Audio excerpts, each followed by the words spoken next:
성령님께서 우리에게 주시는 말씀을 들으십시오. 오늘 성경 말씀은 누가복음 4장 16절에서 19절, 출애굽기 22장 21절에서 22절입니다. 먼저 누가복음 4장 16절에서 19절의 말씀입니다. 페이지로는 94페이지입니다. 제가 읽어드리겠습니다. 예수께서 그 자라나신 곳 나사렛에 이르사 안식일에 늘 하시던 대로 회당에 들어가사 성경을 읽으려고 서심해 선지자 이사야의 글을 들이거늘 책을 펴서 이렇게 기록된 데를 찾으시니 곧 주의 성령이 내게 임하셨으니 이는 가난한 자에게 복음을 전하게 하시려고 내게 기름을 부으시고 나를 보내사 포로된 자에게 자유를, 눈먼 자에게는 다시 보게 함을 전파하며 눌린 자를 자유롭게 하고 주의 은혜의 해를 전파하게 하려 하심이라 하였더라. 출애굽기 22장 21절에서 22절입니다.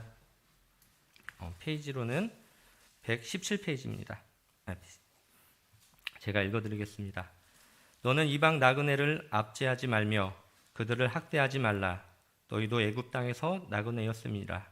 너는 과부나 과를 해롭게 하지 말라. 아멘. 네. 일단 마스크를 좀 벗고 하겠습니다.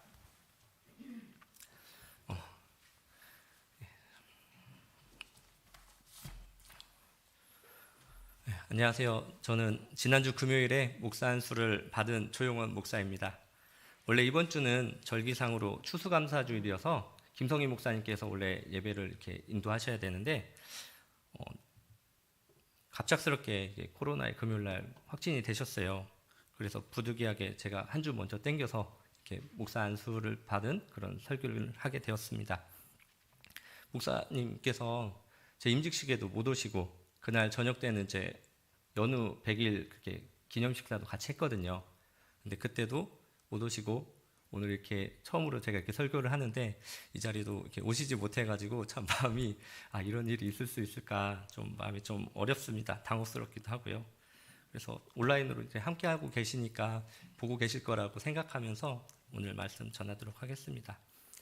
제가 자세히는 설명을 드리진 못하지만 제가 사실 목사 안수를 받는 게 그렇게 쉬운 일은 아니었습니다.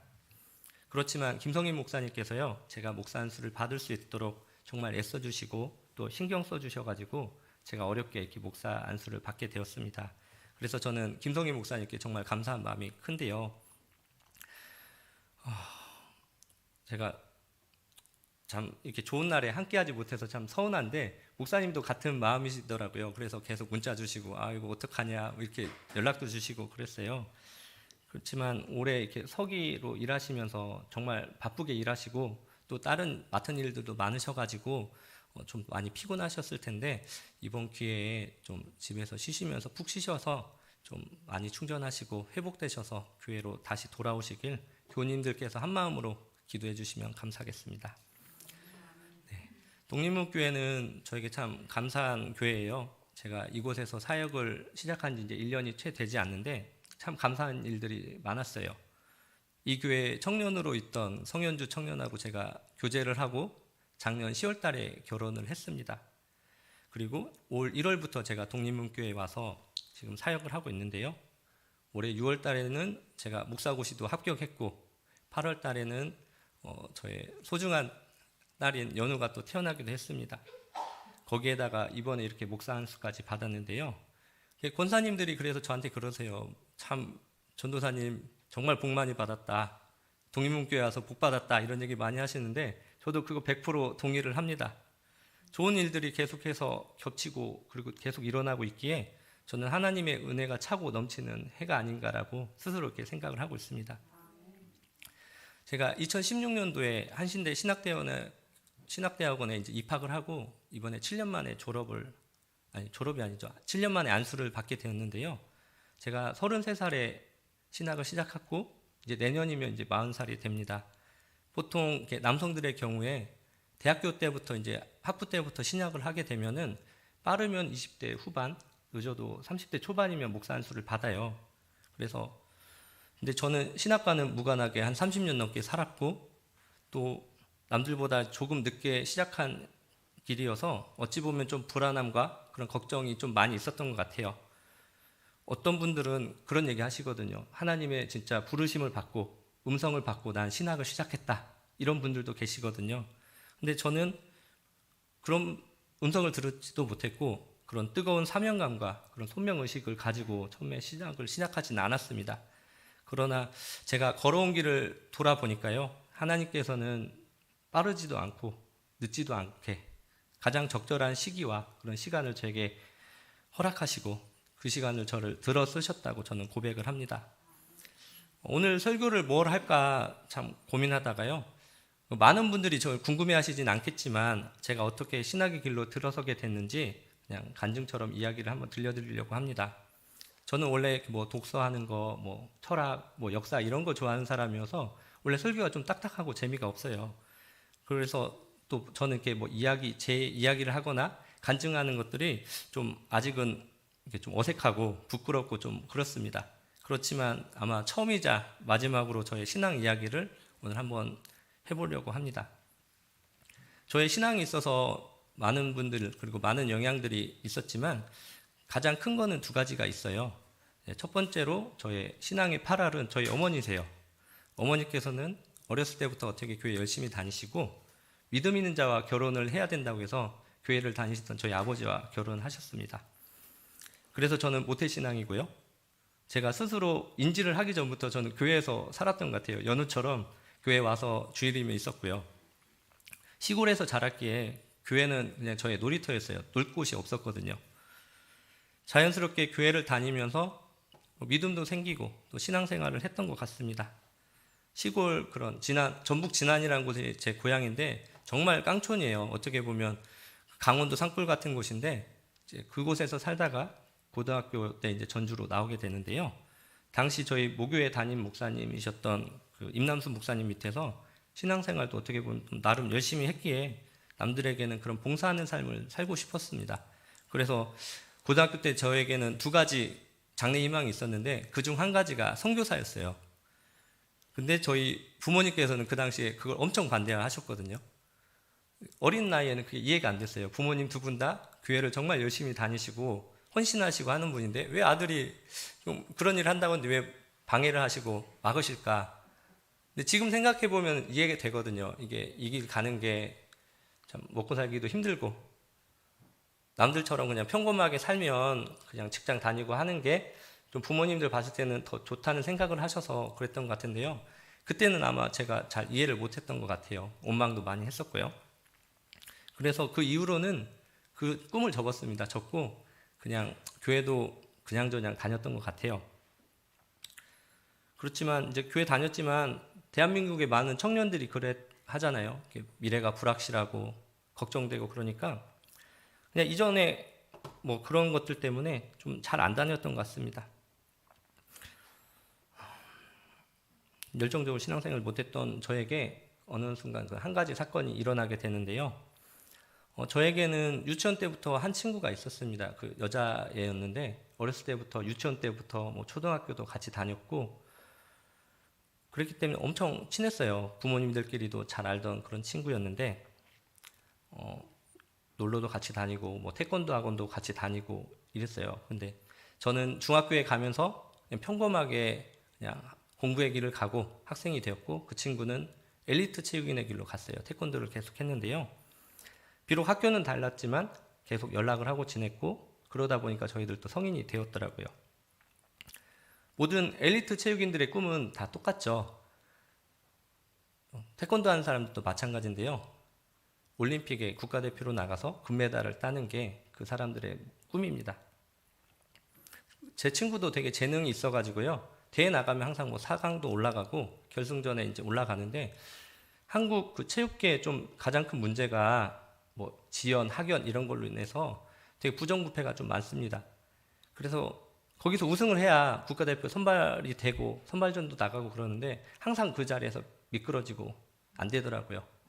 그럴 때마다 막 되게 화가 나고 그러니까 둘이 만나가지고 그 당시에 술 먹으면서 막 욕도 하고 막 화도 내고 그랬었는데 이게 계속 반복이 되더라고요. 나이는 한 살 한 살 먹어가는데 그 일이 계속 반복됐습니다. 그리고 운동선수들은 수명이 짧잖아요. 근데 그게 계속 되다 보니까 그 친구도 되게 많이 조급했었던 것 같아요. 반대로 저 역시도 군 복학을 하고 나서부터는 그 당시에 저희 집이 그렇게 막 여유롭지는 않았어 가지고 빨리 취업을 해야 된다 그런 압박감 같은 게 있었거든요.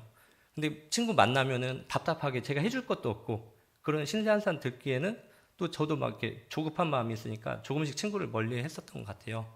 연락이 와도 나 좀 바쁘다, 뭐 공부해야 된다 이랬는데 제가 24살 되던 2월 달에 친구가 이렇게 술 한잔 하자고 이렇게 연락이 왔었어요. 근데 저는 그때 바쁘다는 핑계로 그 연락을 피했죠. 만나지 않았습니다. 그러고 며칠 뒤에 그 친구가 집을 나갔다는 얘기를 들었어요. 근데 뭐 힘들고 그러니까 좀 방황하다 오겠지 이랬는데 그때부터 연락이 두절이 됐습니다. 그리고 근데 그 친구가요 3개월 뒤에 차가운 시신으로 발견됐습니다. 그러니까 현실을 비관해서요 자신의 차로 저수지로 이렇게 뛰어든 거죠. 근데 이게 봄이 되면 저수지 물이 이제 가무니까 수위가 낮아지니까 그 차가 발견이 된 거예요. 근데 그 날이 제 생일날입니다. 그러니까 그 시신이 발견됐다는 연락을 이제 다른 친구한테 들었는데 그날이 이제 제 생일이었고 저는 그때 생일이다 보니까 저희 아버지한테 차를 빌려가지고 그 당시에 있던 그 여자친구랑 교회로 좀 맛있는 거 먹으러 나갔어요. 드라이브도 다니고 데이트도 하고 가장 행복한 순간에 친구의 전화를 받은 거죠. 다른 친구의 전화를. 근데 그 사건이 저한테는 큰 충격이었어요. 그리고 2월 달에 마지막으로 친구가 전화 왔던 때가 기억이 나더라고요.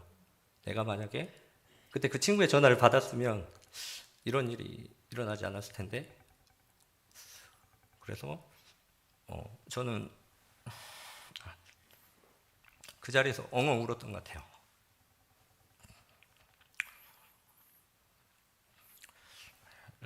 죄송합니다. 네, 공교롭게 그 친구가 죽었던 자리가 그 제가 그 있던 그 데이트하던 장소에서 멀지 않았어요. 그리고 장례식장도 30분도 안 되는 그런 거리에 있었습니다. 그렇지만 저는 그 너무나 미안한 마음에 그곳에 갈 수 없었던 거죠. 친구의 기일이 제 생일이다 보니까 매년 봄이 되면 저 친구에 대한 그 미안함이 마음 한켠에 자리 잡았던 것 같아요. 그리고 그 생각이 자꾸 나서 제 생일도 챙기지 않았던 것 같습니다. 그리고 그 친구의 죽음은 제 삶을 조금씩 바꿨습니다. 그 일이 있은 후부터는 누가 저한테 뭐 좀 어렵다, 힘든 일이 있다 그러면 제가 좀 힘들더라도 그걸 좀 외면을 못 하겠더라고요. 내가 조금 손해보고 피곤하더라도 좀 이야기도 좀 들어주고 만나고 그랬던 것 같습니다. 신경도 더 쓰고요. 그렇게 했던 데에는 두 번 다시는 이런 좀 아픈 일이 없기를 바라는 마음도 있고 친구에 대한 그런 속죄의 마음도 있었던 것 같습니다. 그래서 뭐 예전에 그런 사람이 아니었는데 그런 약한 자에 대한 그런 관심과 배려도 좀 조금씩 생겨났던 것 같아요. 그러면서 그와 동시에 신앙심도 회복하면서 교회에서는 다시 뭐 교사도 하고 장애인 단체 봉사도 하고 이런 것들을 이제 지속적으로 하게 된 거죠. 그런 경험들이 어떻게 보면 하나님이 저를 이렇게 연단시키는 과정이 아니었을까라는 그런 고백을 해봅니다. 그럼에도 저는 이제 신학을 해야겠다는 생각을 해보진 않았어요. 저는 이제 돈을 벌기 위한 직업으로 그냥 전공을 살려서 그냥 법 공부를 하고 있었고요. 그냥 제가 하려고 했던 일, 제가 계획했던 일들이 있었는데, 근데 다 하나님께서 막으시더라고요. 그냥 될 듯 될 듯 이렇게 시험 보면 될 것 같은데 계속 떨어지는 거예요. 그러다 보니까 참 사람이 이게 참 자존감 떨어지고 황폐해지더라고요. 그리고 보면은 이제 제가 속으로 스스로 이제 나보다 못한 애들도 다 직업장을 가고 어디 사회에 나가는데 혼자 그러고 있으니까 엄청 그 자존감도 떨어지고 되게 사람이 찌질해지고 그렇게 되더라고요. 그래서 그런지 이런 게 마음의 병이 생겨서 그런지 좀 몸이 안 좋아졌어요. 제가 폐병에 걸린 것도 아닌데 한 열흘 만인가 10kg가 빠지더라고요. 계속 기침을 하니까. 낮이고 밤이고 기침하다 보니까 한 10kg 이상이 빠지더라고요. 근데 이유는 알 수가 없었어요. 그래서 이제 저는 전주에 본가에 내려와서 몇 달 동안 이제 요양을 하고 있었던 거죠. 그래서 어느 정도 몸이 회복되고 마지막으로 다시 한번 시험 봐야지 하고 이제 올라가려고 준비를 하고 있는데 어머니께서 저한테 그런 얘기를 하셨어요.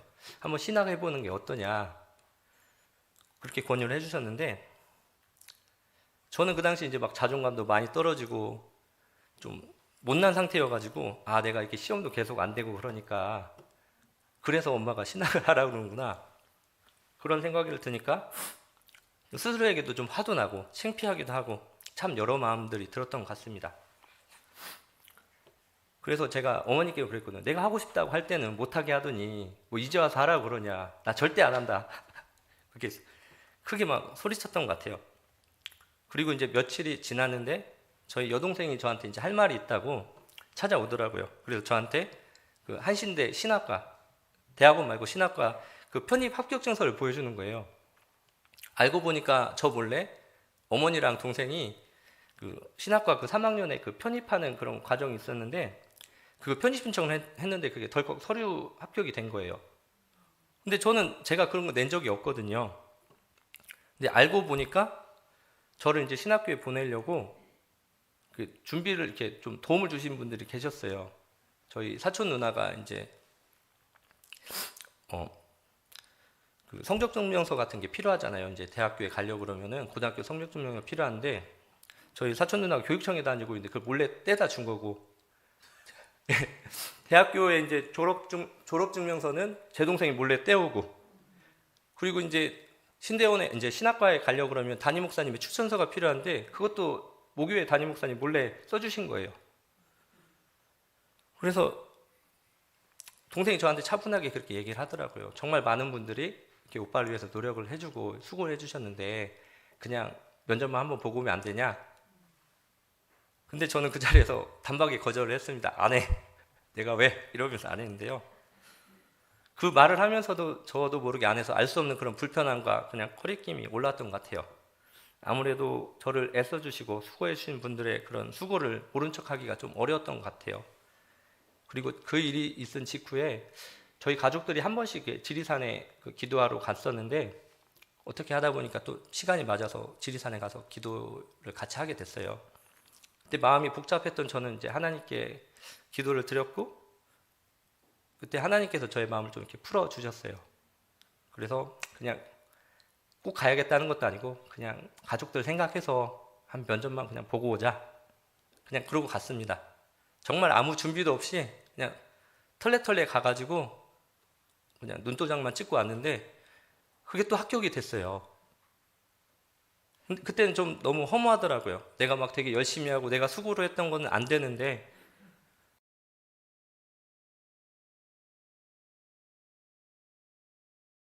속된 말로 현타가 왔어요. 그래서 그냥 어차피 다시 그냥 복공부나 해야지 뭘 가 이러고 있는데 그냥 그 당시에 저랑 친하던 목사님들이 계셨거든요. 전주에서 같이 공차던 목사님들이 막 전화 오시더니 아 나이가 조용원 청년 32살인데 무슨 신학과부터 가냐 신대원을 가라 대학원 과정을 해야지 뭔 소리냐 뭐 이러시는 거예요. 저는 간다고 말한 적도 없거든요. 그래서 저한테 공부하는 방법 알려주시고 책도 추천해 주시고 막 이것저것 다 자료를 주시는 거예요. 공부하라고. 그래서 저는 그때도 아 이게 뭐지라는 생각을 했습니다. 제가 요청한 적도 없는데 계속 저를 돕는 손길이 생기는 거예요. 그냥 이러한 일들이 계속 이렇게 반복이 되니까 저도 모르게 이제 정말 이 길 가야 되는 건가? 내가 하려고 했던 게 내가 하고 싶었던 게 정말 내가 잘못된 길을 선택한 건가라는 그런 고민이 들었었던 것 같아요.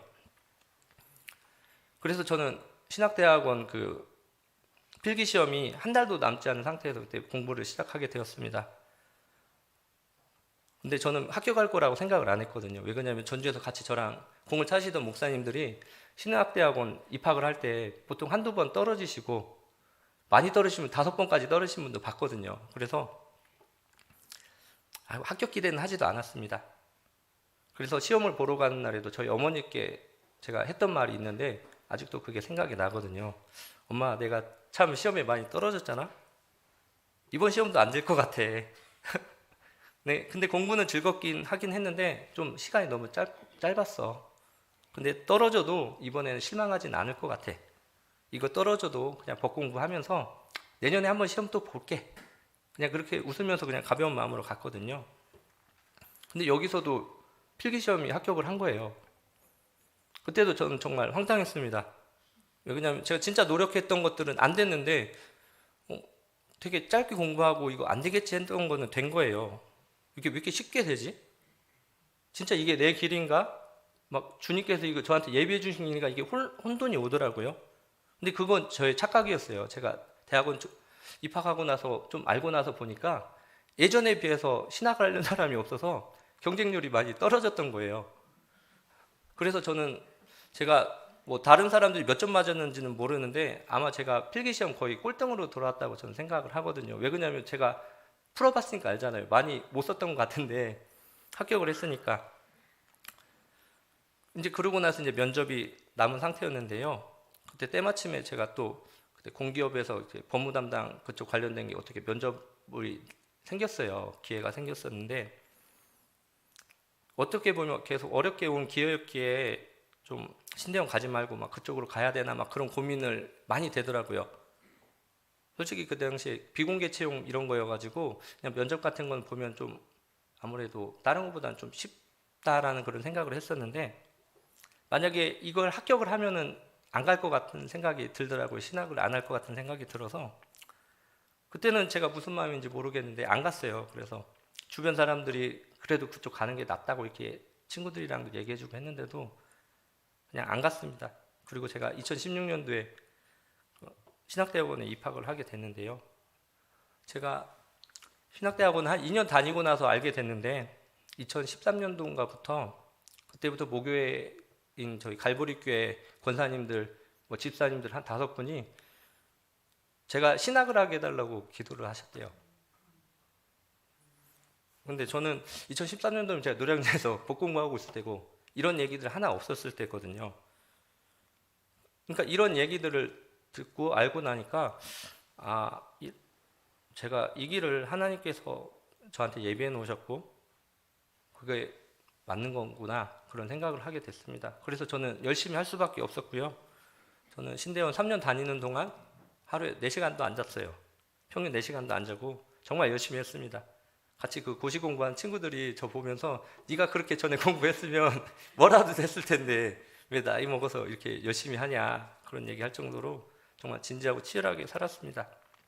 저는 대학원 다니면서 한신대학원에서 그런 약자에 대한 그런 하나님의 관심과 사랑을 배울 수 있었고 뭐 민중신학, 뭐 여성신학 다른 여러 신학들을 공부하고 저도 많이 성숙해지고 또 자유함을 얻게 되는 그런 기회가 되었습니다. 오늘 성경 본문도 이와 관련 있는 내용이에요. 오늘 성경 본문인 누가복음 4장 16절에서 19절 말씀은요.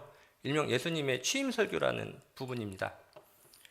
예수님께서 광야에서 40일간 시험을 받으시고 어떻게 보면 공생애를 처음 시작하면서 하신 이야기, 첫 설교가 오늘 본문인데요.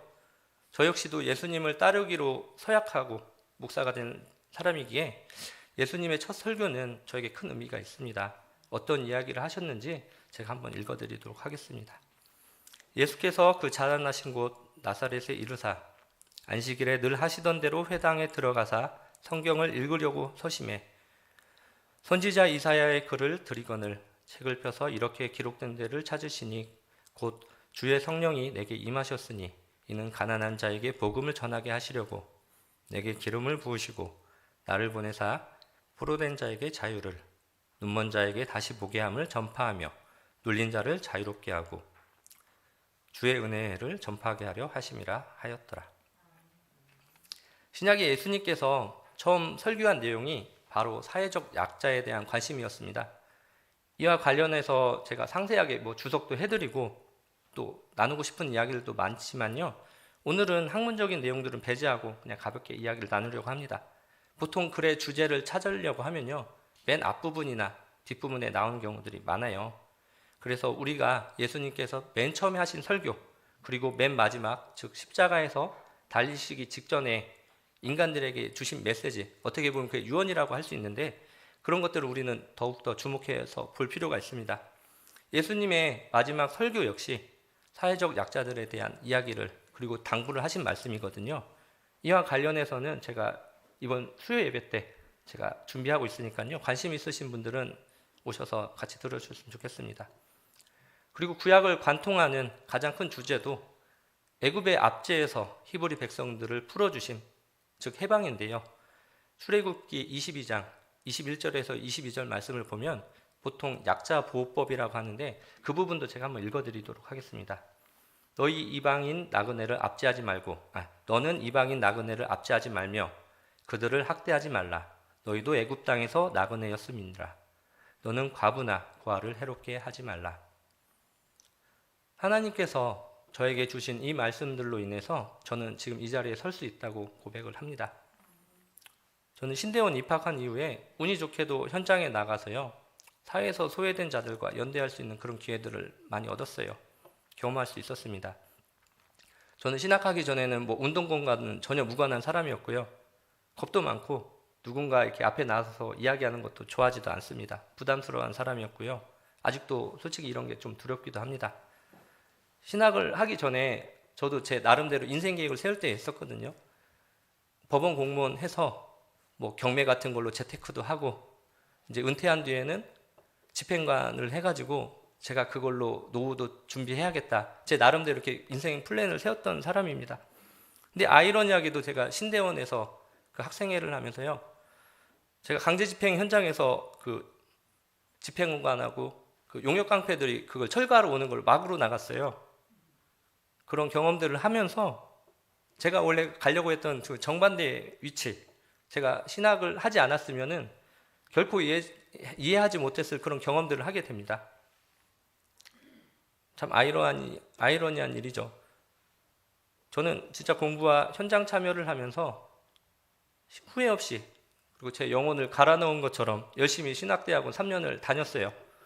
그러다 보니까 운 좋게 학생대표로 총회장상 받으면서 졸업했습니다. 제가 대학교 다닐 때는 그 그런 변변치 않은 상도 하나 못 받았었거든요.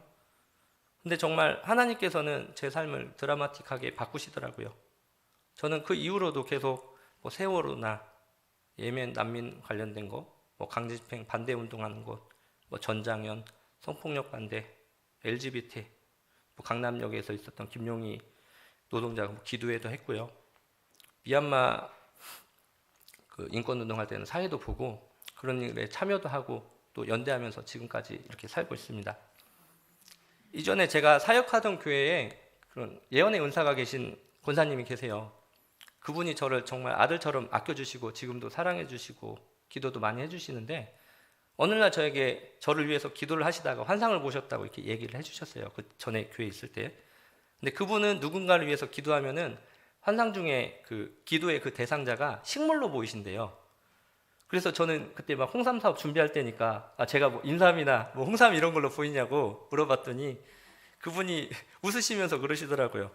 그분이 이제 전남 무안분인데 그 전라도 사투리로 이러셨어요. 그건 비싼 거고 전도사님은 곰보배추요 이러시더라고요. 저는 이제 곰보배추가 뭔지를 잘 몰랐거든요. 그리고 그게 뭐예요, 권사님? 그러니까 그분이 하시는 얘기가 그거는 잘 모르는 사람들은 잡초로 하는데 예전부터 돈 없고 가난한 사람들이 약초로 쓰는 거예요. 이렇게 얘기를 하시더라고요. 전도사님은 그런 사람들을 위해 사역할 거라고 그렇게 얘기를 해주시더라고요. 그렇게 본인의 환상 얘기를 해주셨는데 저는 되게 그때 소름이 돋았습니다. 왜 그러냐면 그쪽 교회가 되게 보수적인 교회여가지고 제가 밖에서 어떤 일을 하고 다니는지 얘기를 하지 않았거든요.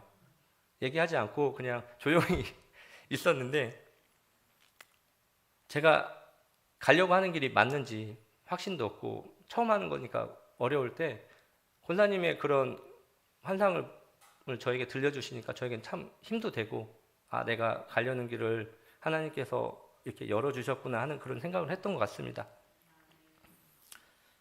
저는 이제 저의 과거들을 이렇게 돌아보면서 한 가지 고백을 합니다. 고통받고 어려움에 처한 이들을 지지하고 연대하라고 주님께서 이 길을 저에게 예배해 주시고 열어주셨다는 그런 고백인데요. 저도 알죠. 이게 쉽지 않죠. 그냥 이게 쉽지 않은 길임을 아는데, 그리고 제가 막 앞에서 막 선봉에 나서서 하는 사람도 아니고 그냥 이런 좀 조용한 사람인데도, 그리고 무엇보다도 저는 연약하고요.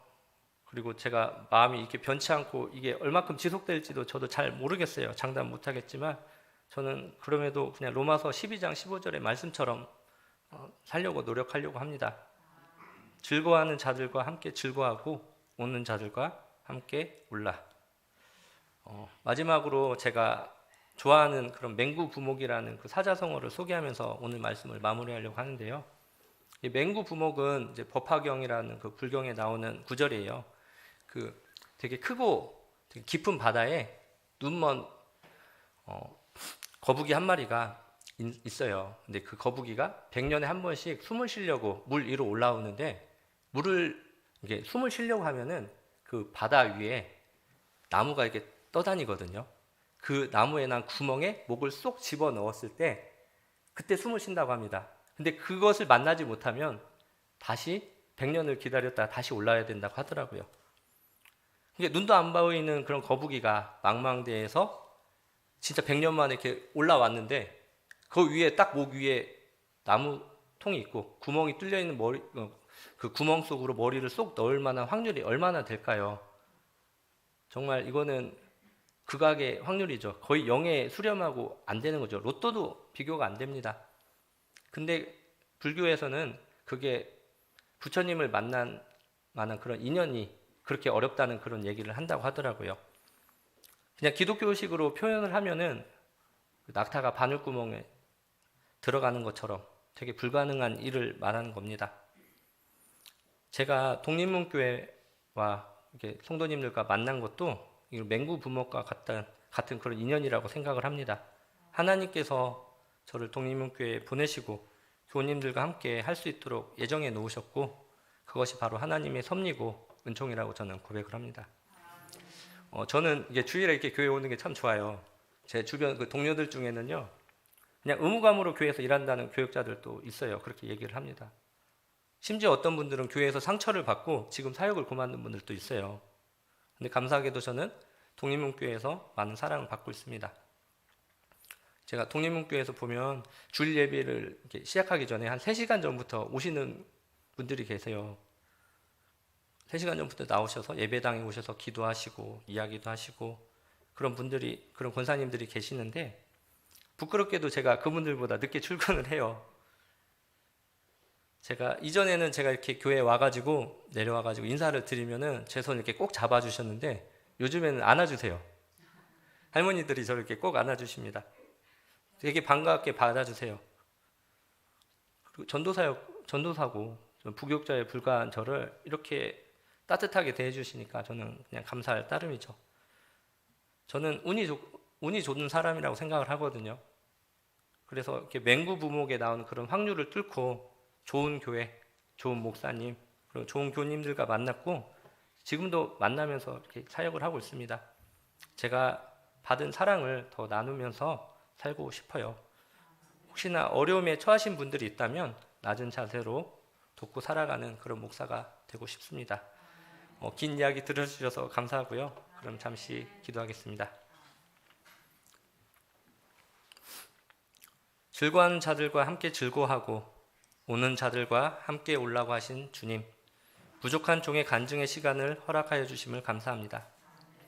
부족한 자가 신학을 시작하고 그 과정들을 무사히 마치게 하시고 그리고 목사 안수까지 허락해 주심을 감사합니다. 지금 이 자리까지 오는 걸음걸음 그 하나하나까지 모두 주님께서 살펴주시고 지켜주시고 동행해 주셨음을 고백합니다. 정말 감사합니다. 주님, 처음 신학을 시작했을 때 서운했던 것들을 잊지 않게 하옵소서. 사람은 시간이 지나고 나이를 먹을수록 완고해지고 변절하기 쉽습니다. 처음 그 마음 변치 않도록 주님께서 마음을 단단히 붙들어 주시옵소서. 고아와 과부, 이방인, 세리, 창녀와 그 외의 혼탁한 사회의 시민으로 편입되지 못하고 비시민으로 살아가고 있는 세상의 약자들을 기억하시옵소서. 부족하지만 제가 그들을 위해 살아갈 수 있도록 주님 동행하여 주시옵소서. 주님, 인왕사궁자락 달동네 민중교회로 시작한 독립문교회에 저를 목사로 불러주심을 감사합니다. 더 낮은 자세로 독립문의 교우님들을 사랑하고 섬기며 살아갈 수 있도록 주님 저의 마음을 붙들어 주시옵소서. 공생의 처음부터 또 3년의 사역들 그리고 생애의 끝자락 십자가에 달리시기까지 민중들을 사랑하신 주 예수 그리스도 이름으로 기도합니다. 아멘.